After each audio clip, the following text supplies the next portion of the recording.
Hello friends, welcome to சேசு சமையல் Tamil.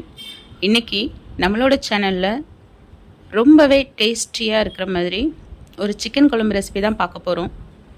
Chicken யாருக்கு தாங்க பிடிக்காது? எல்லாருக்குமே பிடிக்கும். அதை ரொம்பவே ஈஸியாக நம்ம செஞ்சு முடிச்சிடலாம்.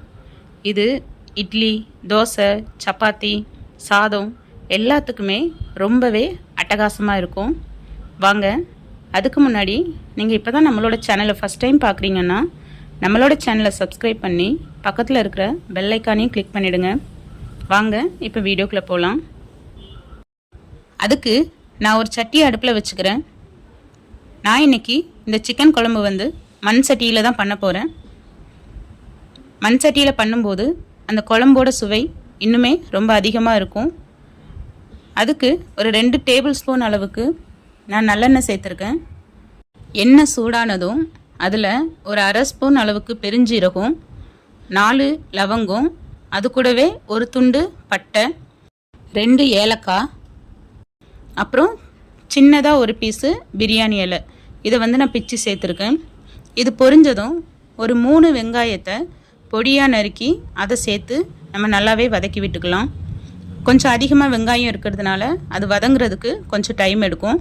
அதுக்காக நான் ஒரு 1/4 ஸ்பூன் அளவுக்கு உப்பு சேர்த்து அந்த வெங்காயம் நல்லாவே வதங்குற அளவுக்கு மூடி போட்டு மூடி வச்சிடுறேன். நம்ம கொஞ்சமாக உப்பு சேர்த்தோன்னா வெங்காயத்துலேருந்து தண்ணி சீக்கிரமாக வெளியே சீக்கிரம் வெங்காயம் வதங்கி வரும். இந்த குழம்புக்கு வெங்காயம் கொஞ்சம் ப்ரௌனாக வதங்கி வந்தால் சரியாக இருக்கும். இப்போ வெங்காயம் நல்லா வதங்கிடுச்சு. இந்த அளவு சரியாக இருக்கும். இந்த டைமில் ஒரு 2 மீடியம் சைஸ் தக்காளியை பொடியாக நறுக்கி எடுத்து வச்சுருக்கிறேன். அதையும் இதில் சேர்த்து நல்லாவே வதக்கி விட்டுடலாம். வெங்காயமும் தக்காளியும் நல்லா மசிஞ்சு வரலாம். இந்த டைமில் கொஞ்சமாக கருவேப்பிலை போட்டு வதக்கி விட்டு நம்ம மூடி வச்சு மூடிடலாம். ஒரு 2-3 நிமிஷத்துக்கு இது நல்லா குக் ஆகட்டும். அப்போ வெங்காயமும் தக்காளியும் நல்லா வதங்கி எண்ணெயெல்லாம் பிரிஞ்சு தயாராகிடும். இந்த டைமில் நான் ஒரு 1/2 ஸ்பூன் அளவுக்கு இஞ்சி பூண்டு பேஸ்ட்டை சேர்த்துருக்கிறேன். ஸ்டவ் மீடியம் ஃப்ளேமில் தான் வச்சுருக்கேன், ஹை ஃப்ளேமில் வைக்கல. இந்த இஞ்சி பூண்டு பேஸ்ட்டை போட்டு நல்லா வதக்கி விட்டுடலாம். இஞ்சி பூண்டோட பச்சை வாசனை போகிற அளவுக்கு நம்ம கொஞ்சம் மூடியை போட்டு குக் பண்ணிடலாம். அது ஒரு 1 நிமிஷம் போதும். அதுக்குள்ளேயே நல்லா இஞ்சி பூண்டோட பச்சை வாசனை போயிடும். இந்த டைமில் இந்த குழம்புக்கு தேவையான மசாலா பொருட்களை சேர்த்துடலாம். அதுக்கு ஒரு 1/4 ஸ்பூன் அளவுக்கு மஞ்சள் தூள், ஒரு 1 ஸ்பூன் அளவு தனி மிளகாய் தூள், அது கூட ஒரு 1/2 ஸ்பூன் அளவுக்கு சிக்கன் குழம்பு மிளகாய் தூள் இருக்குல்ல, அது சேர்த்துருக்கேன். இந்த டைமில் நான் ஒரு 3/4 கிலோ அளவுக்கு சிக்கனை நல்லா கழுவி க்ளீன் பண்ணி எடுத்து வச்சுருக்கிறேன். அதையும் சேர்த்து நல்லா வதக்கி விட்டுடலாம். அந்த வெங்காயம் தக்காளி கூட இந்த சிக்கனும் நல்லா மிக்ஸ் ஆகி வர்ற மாதிரி வதக்கி விட்டு ஒரு 5 நிமிஷம் மீடியம் ஃப்ளேம்லேயே குக் பண்ணலாம்.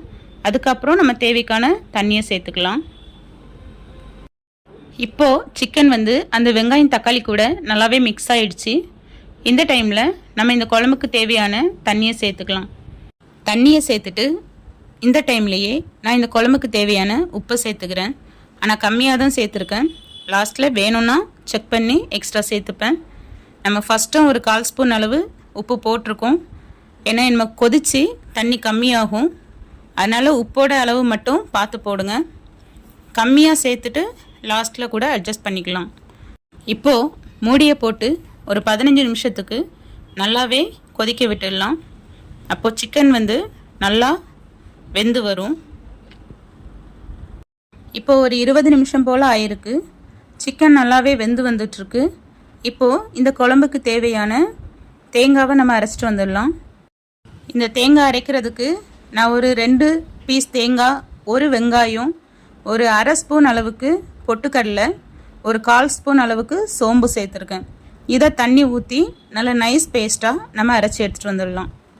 இப்போ அரைச்சாச்சு. இந்த தேங்காவை நம்ம இந்த குழம்புல சேர்த்து நல்லாவே மிக்ஸ் பண்ணி விட்டு கொதிக்க விடலாம்.